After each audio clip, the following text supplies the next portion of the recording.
never get nothing set. So every time I did a song, the first one get copyright, and copy never sold. So we just put it here.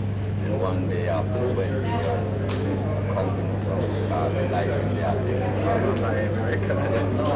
they want to release everything. Now he released 3 LPs. They're from Washington. I must give up Matt Sullivan and Kevin Skipper and the rest of the crew who make all this possible. All my record was in the basement, storing up. And some lady was going to sell it out in the summer. So we got lucky. No, well, it's just singing on. Yeah, yeah. No, as an icon of the music, you're one of the first, you're there at the beginning of the music. Yeah. How do you see the music now? What do you think about where it is, dancehall, the type of music? Well, right now, I'm a little skeptic about the dancehall, the lyrics of the dancehall. The dancehall is okay. It's just like the lyrics that make it happen. You know, for little kids, like little kids, 4-year-old, they got these songs that they listen to. This is that and that and that. I don't like those kind of things. We like to keep it in culture. You know, the way they're doing it right now, it's like the devil. No, Jerry, we just want, because we want to do this on a note, and I'd just like you to endorse Hype TV, you know, how we picture entertainment. Just look in the camera, hold the mic. So this is Jerry Brown, originally after Jamaicans. Yeah. This is Jerry Brown, original after Jamaicans. ITV, we big every time, and I want you all to stay tuned to ITV. We ain't bluffing, we ain't guffing. We're just hitting like a ton of brick. Bless you. Say Hype TV. It's Hype TV. Hype TV. It's gonna be #1 all over the world. So check it out. Hype TV. Okay, you got it. I was here in Jamaica, and it was about 2 years ago I got a call from a record company, Light in the Attic. Said they've been looking for me for 3 years. They want to release every song that we make. So we released 3 albums right now. One with Noel Ellis, Sons of Alton Ellis, and we released the summer record of Talent Weeks. One side of the CD is the DVD and the other side awesome. 15 track. And we just released another LP called Innocent Youth. So you can look out for that, Light in the Attic. It's on, you can get it at youtube.com. Oh, sure, I'm sure there's Summer Records. You get that LP. And I'm curious about something, actually. You've been living in Toronto since when? Well, when did you first move to Toronto? What year? 68. Same year that Lynn moved. So I'm Lynn Tait. I'm just wondering, how much interaction did you have with Lynn Tait? Because he was in Toronto, I think, from 68 to about 71?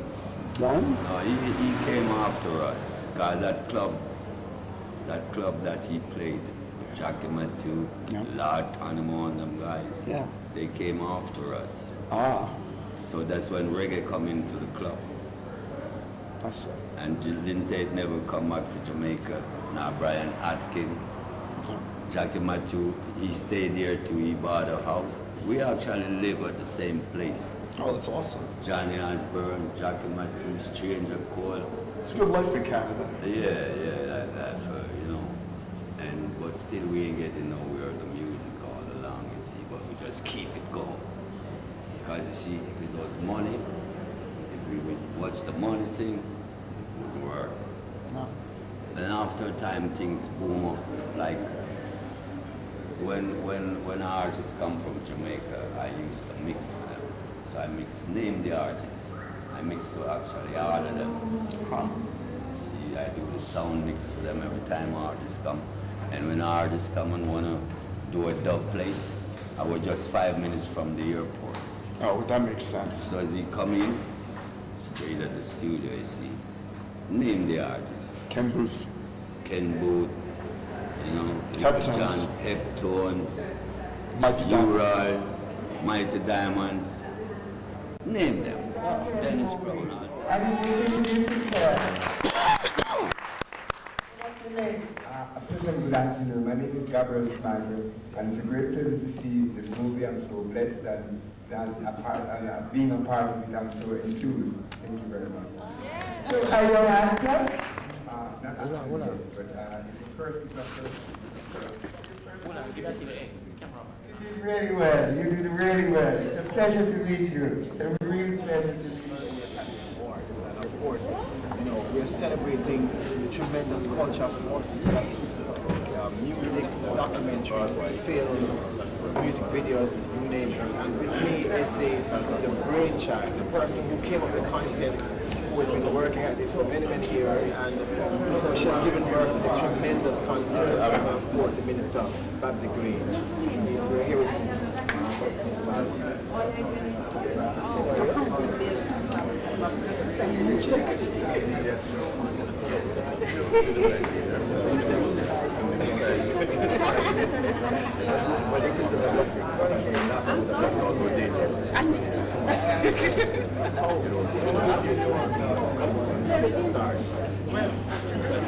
I know you collect reggae documentaries, films. What was the first thing that you got? The first one was The How Did It Come? First film, and I think it was Countryman, then Rockers. You have a good collection. You chose well, in the right order. We're showing Countryman here tonight, and you'll be glad to see it again. Okay, Generoso Fierro, this gentleman sitting in the front row, he's from Massachusetts, Boston, Massachusetts, and he's just arrived last night, barely got here in time to see any of the films. I understand you run a reggae music show, radio program. Yes, Tell us about it. I'm actually from Boston, Massachusetts. I run the MIT radio station WMBR, and over the last 10 years I've been producing this show called the Bovine Rocksteady, which is the earliest part of reggae, but it's mostly all the recordings from 1955 to 1970. You don't really get to hear it that much in the United States, and it's the era of Jamaican music I've always been the most attracted to musically. So I'm really pleased to hear that MIT, that great scientific institution, has a station that plays reggae. I mean, what do they think about reggae there? They love reggae. I'm not the only show. There's actually a woman from Clarendon who does a show. It's a very dear friend, Pam Spencer. She does a show every Sunday as well. There's 2 or 3 more shows that the newest dance hall to recordings from the mid-1970s, and we even have a Christian reggae show as well. So amazingly enough, MIT has a wide range of Jamaican programming, which is wonderful. This is the man who took reggae to Canada. And yes. We're going to see the movie about it, Summer Sounds in Canada, which is on tonight. Come on, tell us, how do you mean you took reggae to Canada? Well, you see, when I went to Canada early, there was only ska and rocksteady around, and in Canada there was nothing like that, just rhythm and blues, soul, jazz, rock. So we went there. There was a club at a place called Whiff Club at Brunswick Avenue and Hulu, Toronto. Brunswick Avenue and Blur Street. yeah, you got it, you got it. Yeah. And we went there on Friday night with friends. We wait all night to hear reggae. Ska, please. All night they just play one ska. See, it was just calypso, a lot of calypso. Soca wasn't in at the time. So we eventually get ourselves a studio. My studio, it was at Malton, about 10 miles out of Toronto. That's where, who know King Jammy's? That's where King Jammy started first, at that studio, like when he was a kid.